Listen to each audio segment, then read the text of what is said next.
This is a journey, a challenge, an experiment. Join me as I try one of the most basic things in life, walking. Together we'll journey between three very different lighthouses, from the Burnham-on-Sea Low Lighthouse in Somerset to Heartland Point at the tip of North Devon, before heading due south to explore Smeaton Tower in Plymouth. But this is not a film about lighthouses, beautiful as they are. This is about slowing down and stripping life back to the basics, embracing the moments as they unfold. Let's simply experience life as we pass it by, one foot in front of the other. Together we'll savour the colours, the scenery, the rain, as we explore the peaceful and beautiful countryside along the border of Devon and Cornwall in the southwest of England.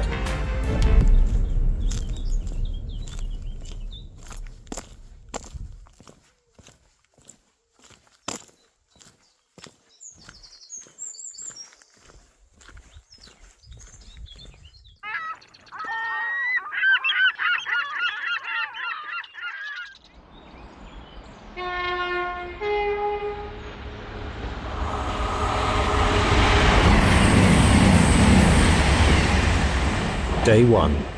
Start at the end of the line. It's 5:30 in the morning and I'm just about on schedule as I approach a local landmark, the Burnham Low Lighthouse.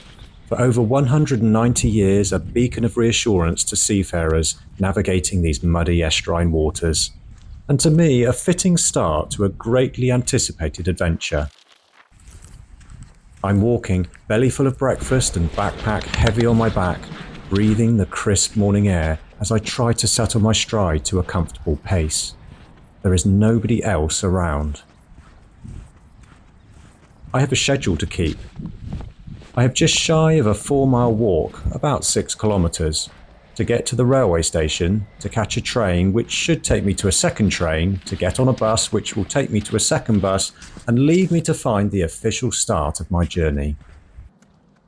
I've done a fair bit of walking recently, but not with a pack this heavy. I wonder if it contains everything I need, or have I overpacked and weighed myself down with useless equipment or clothing I won't require? What on earth am I doing? Hello and welcome everyone. It's another beautiful day to be in the outside.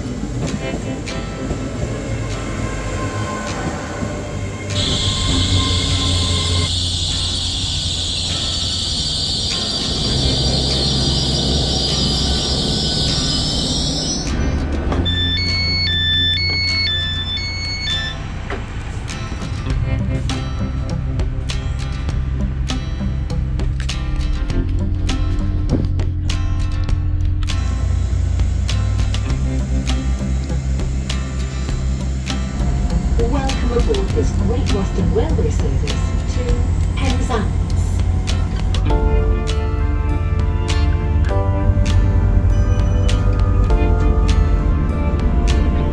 The next station is Exeter St David's. Ever felt trapped in the routine of life?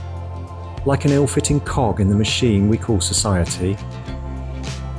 Uncomfortable with having to fit tightly with all the other cogs? Always turning and repeating and turning. You do the same things and get the same results, over and over and over. Well, how about a reset? Control-Alt-Delete, or at least just do something differently. Challenge yourself, push a little harder, embrace discomfort, and leverage a new experience in this patchwork we call life.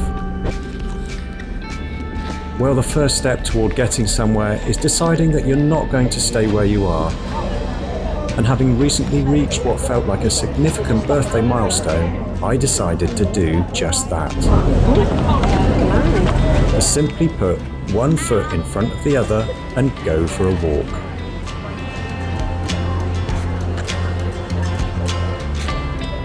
My plan was to keep it simple.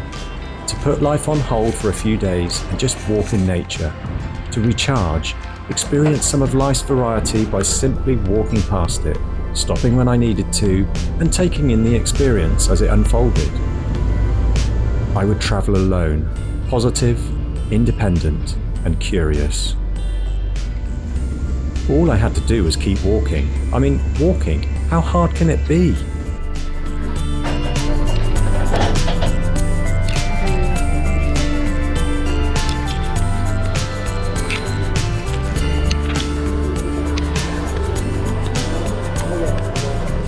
Have you tried it recently? Just walking? For most of us, it's pretty easy. We do it all the time. Swing one leg forward, then the other, and repeat. And if we can do that, we should not take it for granted. I wanted to experience this simple act, this method of motion, this celebration of simplicity by getting to a location where I could do nothing else but walk. So, having now been unceremoniously dumped by the last bus at the end of the road, I had about a 3-mile walk to get to Heartland Point in beautiful North Devon in the southwest of England. Although I had already been travelling all morning to get this far, I considered this tip of the North Devon coast as the official start of the walking part of my adventure. And what a promising start. A leafy green, enticing footpath led me towards the Heartland Point coastal headland. Then onto paved countryside roads bordered by thick hedgerows to join again with another footpath and on to the southwest coast path. I had planned, roughly, that I would first sneak a peek at the Heartland Point lighthouse, which is nestled at the end of this dramatic rocky peninsula, and then head south.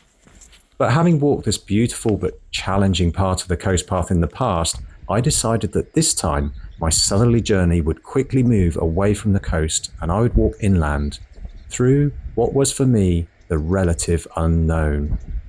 I intended to continue south towards and along the Devon and Cornwall county border, loosely following the River Tamar that forms that border and parts of the Tamara coast-to-coast way.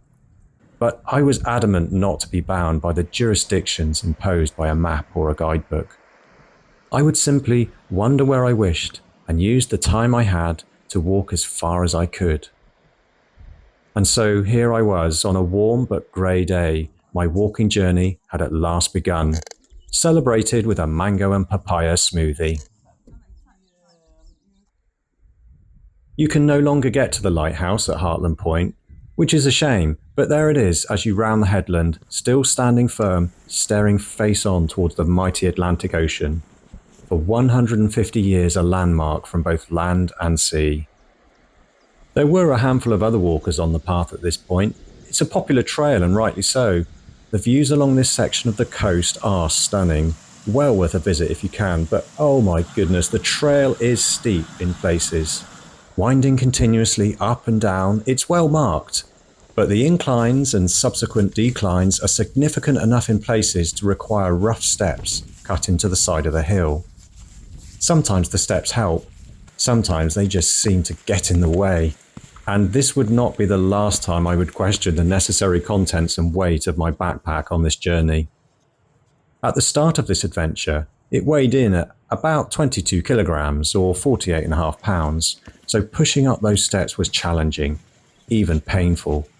And as I headed carefully down them again towards a rugged beach that my map suggested might be called Blegberry, I was very aware of how unsteady this weight made me, slowing my pace, careful to avoid any slips or trips so early on in this adventure. Yep, I'd overpacked, but here I was, already committed to this escapade and well on my way. There wasn't much I could do about it now.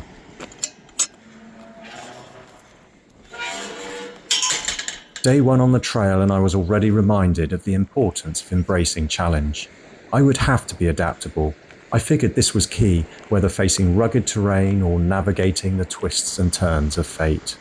And anyway, nothing wonderful is ever likely to happen without taking an uncomfortable risk. Having now negotiated the rugged headland for about 2.5 miles or 4 kilometres, I stopped for a quick break. Taking in the North Devon coastal views for the last time, I refueled with snacks and water, before then, as planned, turning to head inland. I planned to wild camp overnight, to experience life in the raw, to simply appreciate whatever came my way. I had 6 days to execute this simple sounding plan.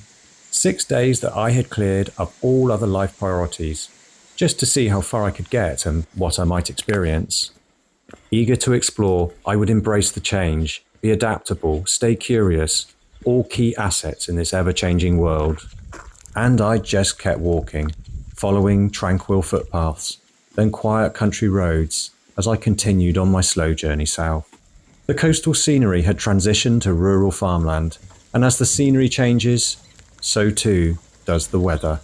The rain set in. I walk on. I'm weary. The early start, travel, and challenging terrain have all taken their toll. My thoughts switch to focus on my next immediate priority. Well, it's raining. I am absolutely spent now. I've got to find somewhere to sleep. Anywhere from here I'll take. Just no cows. Somewhere quiet out of the way. Here we go. Wish me luck. This is going to have to do.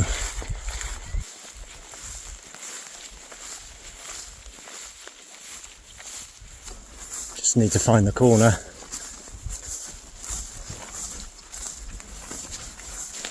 Oh, I'm drenched.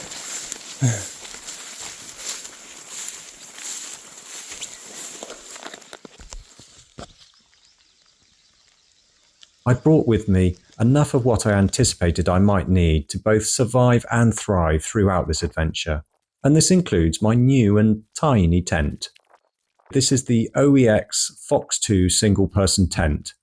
It's not much more than a bivvy really, and great value for occasional use, weighing in at just 1.58 kilograms, about 3.5 pounds. It fitted nicely in the bottom of my backpack, but it is small, and once inside it was impossible to sit upright. Well, it's going to be pretty cosy, and I can feel my camp mat going down already, but I am so tired. But first I could have something to eat. I had brought enough of these hermetically sealed sachets of wonder to get me through the next few days. The ready meals were convenient and tasty, meaning I could minimise time spent cooking, yet still look forward to meal times. Meatballs and pasta. Very nice. A welcome addition to my backpack. They're easily available by post from Base Camp Foods with free UK delivery. I've put a link in the description if you're interested. Starting from the village of Heartland, North Devon, I had headed to the coast path at Heartland Point before setting my direction south. After heading inland, I had so far walked a total of 9.59 miles, or 15.43 kilometres. I had actually walked a total of around 14 miles, or 22.5 kilometres over the whole day, but considered Heartland to be my official starting point.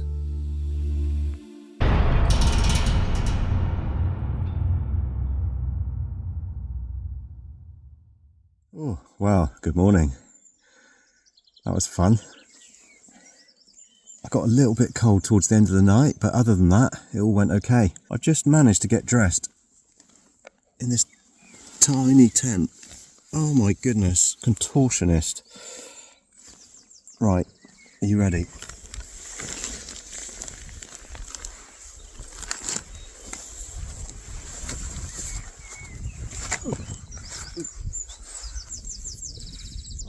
Is that a patch of blue over there?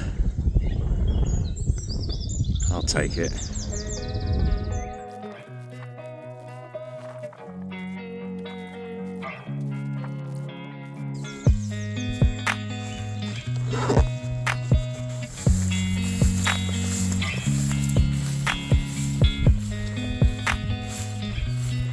Back on the road again.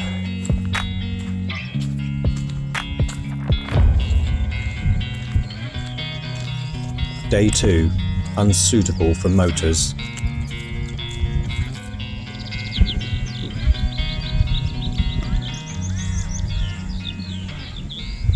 A dull sky greeted me at the start of day 2, yet surely this was to be a day full of promise, the song of a skylark filling the air with hope and expectation.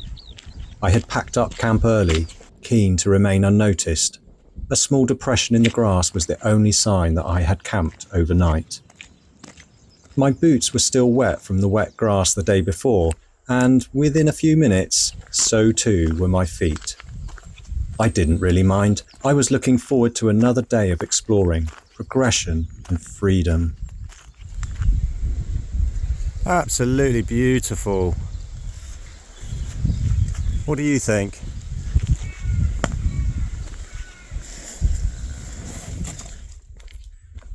Yet, within a few miles, I already felt tired and ground to a halt.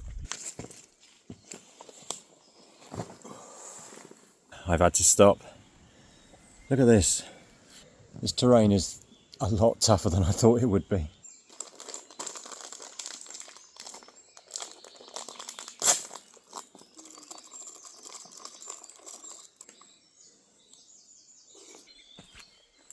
Now, fueled with breakfast, I continued through the most beautiful woodland as I ran through my plans in my head, reminding myself of why I was doing this, for the experience, the adventure, and for change.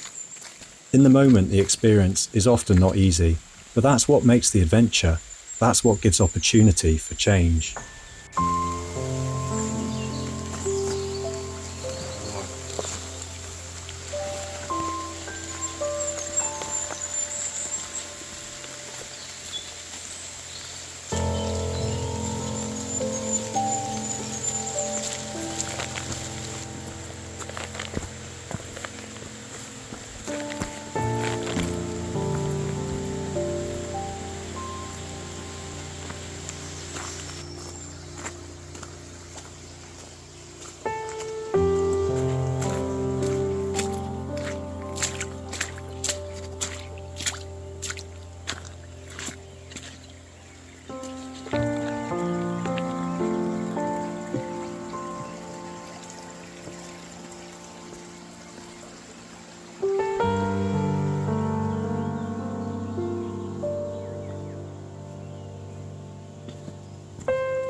I've just been through the most amazing bit of woodland.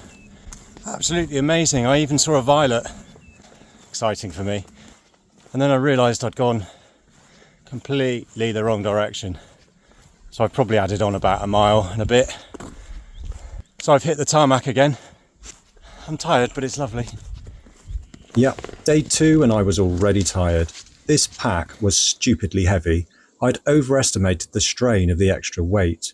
My fear of the unknown had made me too cautious. Over-anticipating what I actually needed for this trip, I'd packed too much. And on top of that, my wet feet were becoming increasingly uncomfortable.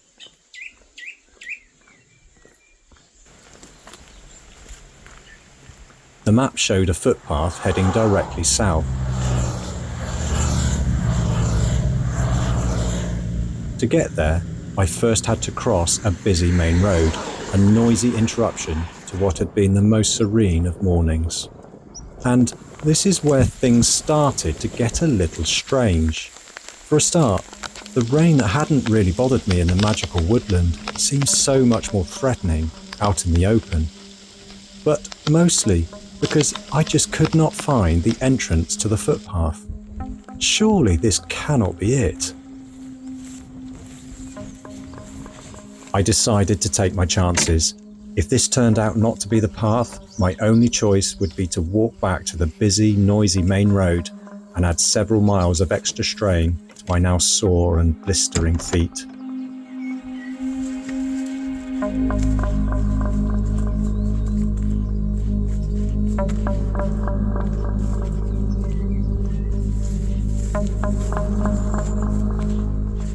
It actually started off quite promising, but before long, I was clearly on a path that was meant to be forgotten.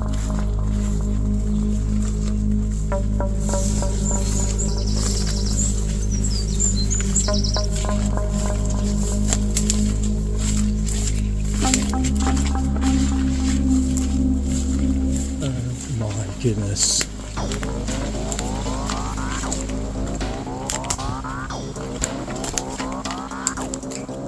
What? That is impossible.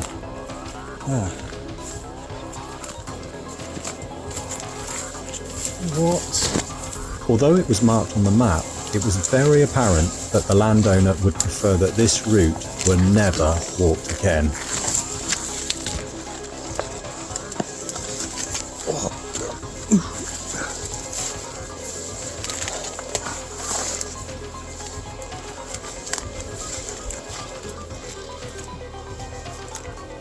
This was crazy. I thought about turning back several times, but I knew I had to press on. Not only was I now way behind schedule, I also needed to get to somewhere half civilized to refill my water bottles, which by now were running low. Oh my goodness. Excuse me.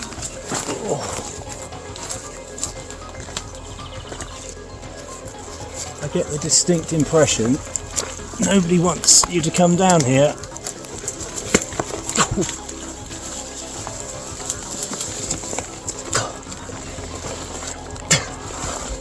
Oh, he's got me.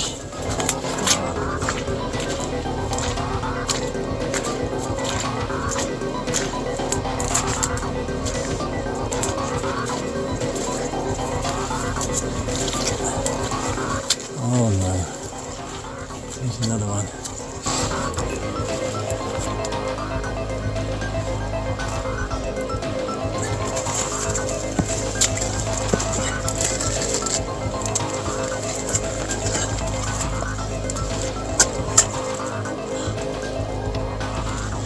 I'm stuck.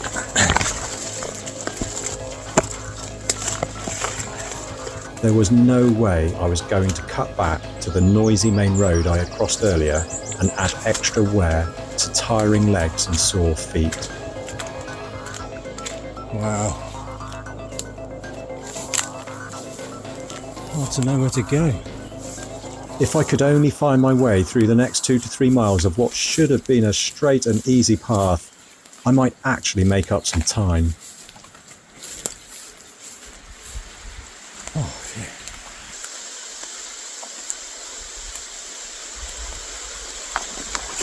Don't know if that's wind or rain.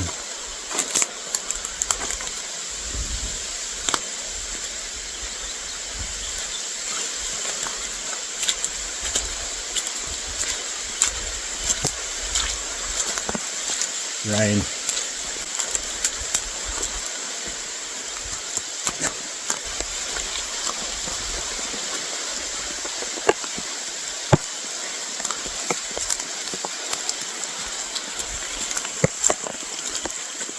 It's pouring down.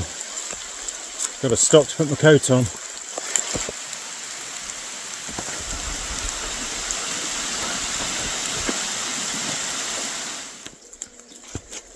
I've just checked my map and I'm at the spot where I thought, looking at the map and Google Earth, I thought this would be a really good camp spot.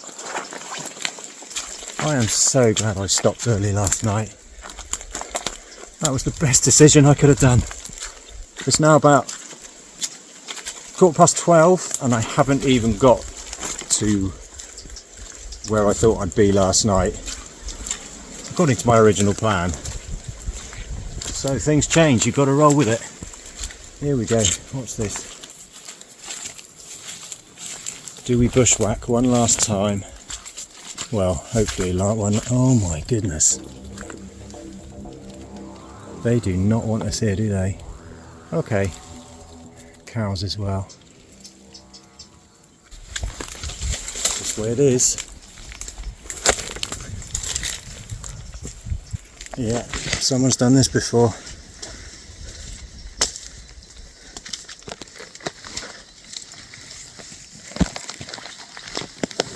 Oh, at least the sun's come out.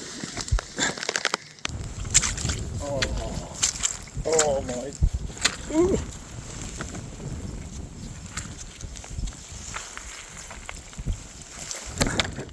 Right, let's regroup. Well, the last time I walked through a herd of cows, I got chased big time. I just made it to the gate. No chance I can run with a backpack on and blisters on my feet. Let's just hope they stay there. This is where I was hoping there would be a gate. Nope. More shenanigans. I don't know if this is doable. There's hawthorn there. No way. No way. I am not climbing through that. I don't see I've got a choice, to be honest. Gonna have to meet the cows. Right, let's go. Here they come.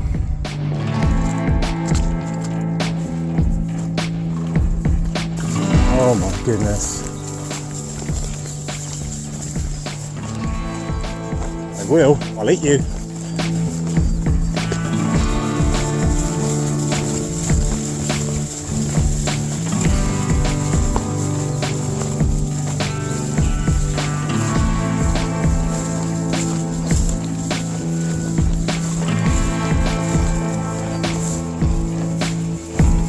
Well, watch them sneaking up on you.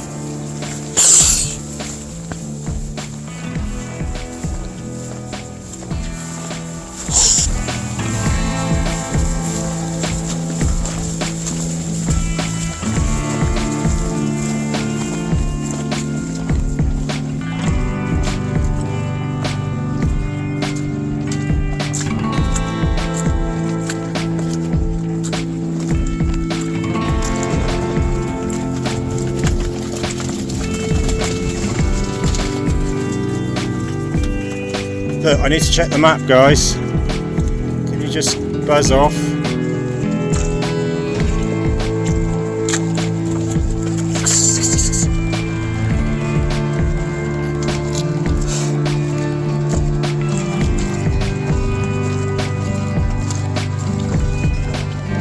That'll do. I managed to rip my coat on some barbed wire.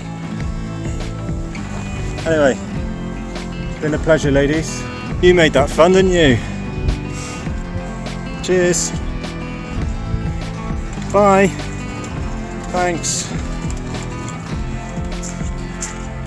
Well, this looks hopeful. This should hopefully lead to a gate, and I can get back to some sort of footpath. Whew.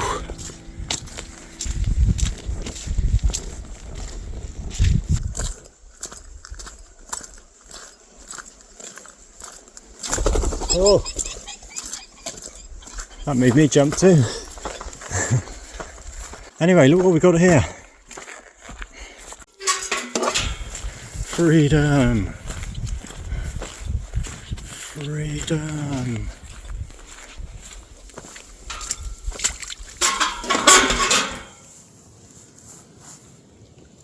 Oh. More delicious wayfarer. All day breakfast.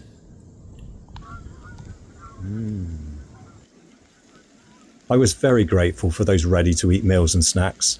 Honestly, I ate all of mine cold, quick, easy and nutritious. I can't imagine how nice they would have been if I'd bothered to heat them in a pan. Easily available by post from Base Camp Foods with free UK delivery. I've put a link in the description if you're interested.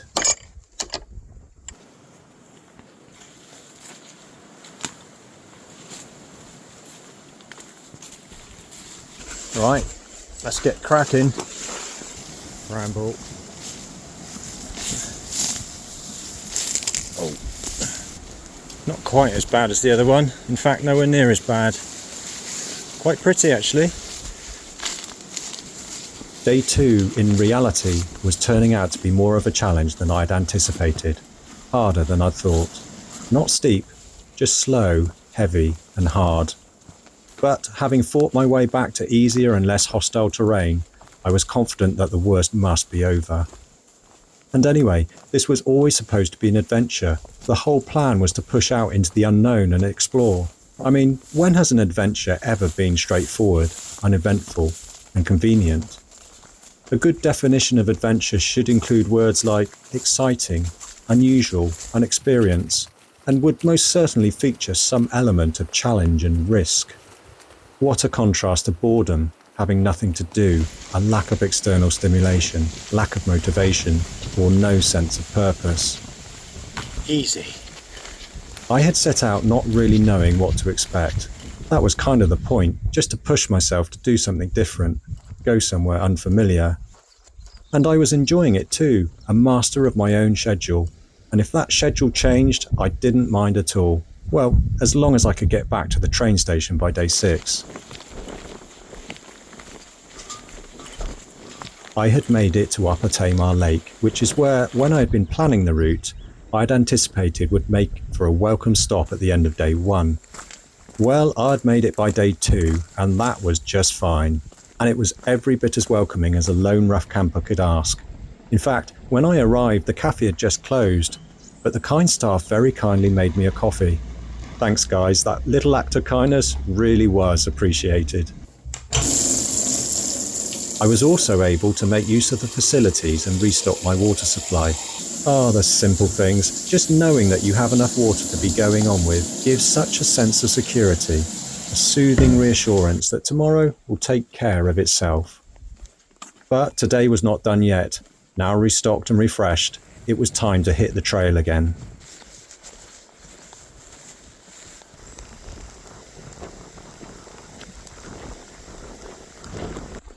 So after quite a challenging day, I'm way behind schedule. I decided to stick to some tarmac roads, see if I can make a little bit of progress before I set up my next camp, wherever that may be. I'll keep going for another hour, I think.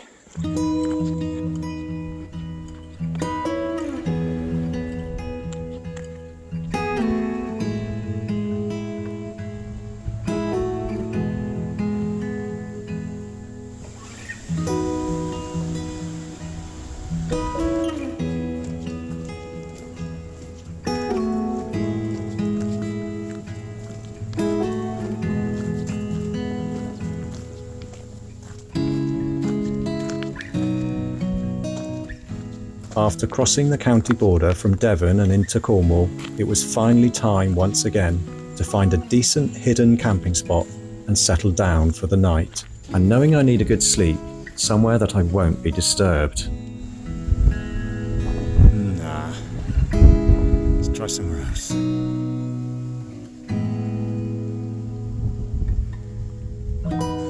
Hang on. What about down there? Looks promising. While camping is, in theory, simplicity itself, just the basics required to ensure you wake up rested and ready to go the next day.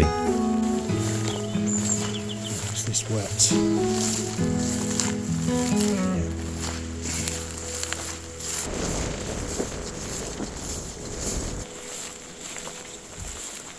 What's about in here? In reality, I was to find that living simply takes some practice. Our civil life has ironed out the need to consider what basic survival actually requires. I'm not sure. No, I can hear cows. Damn. Here we go, what about this? No. Too boggy. Everything is usually so available to most of us, at the flick of a switch, even the swipe of a thumb. Dunno. I'm done, I'm going to set up here. Here we go. I'm tucked out the way if I don't want to leave too early in the morning. I wanted to experience the raw simplicity of trying to survive without the fluff of luxury, just for a few days anyway, and in the process hope to better appreciate what I actually had in life.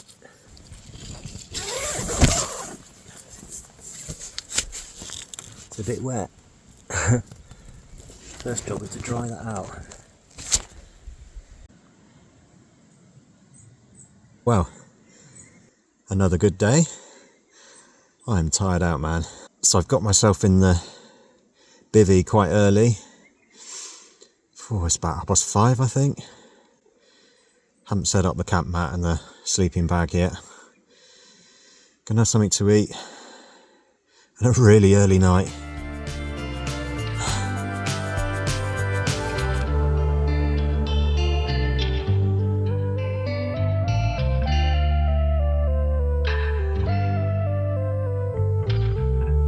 Starting from my first overnight wild camp spot, I had continued south in as straight a line as I could. Although I did kind of get a bit lost in the woods, I just about avoided having to spend too much time on any main roads. By the day's end, I had so far walked 14.54 miles, or 23.4 kilometres, and since starting at Heartland, a total of 24.13 miles, 38.83 kilometres.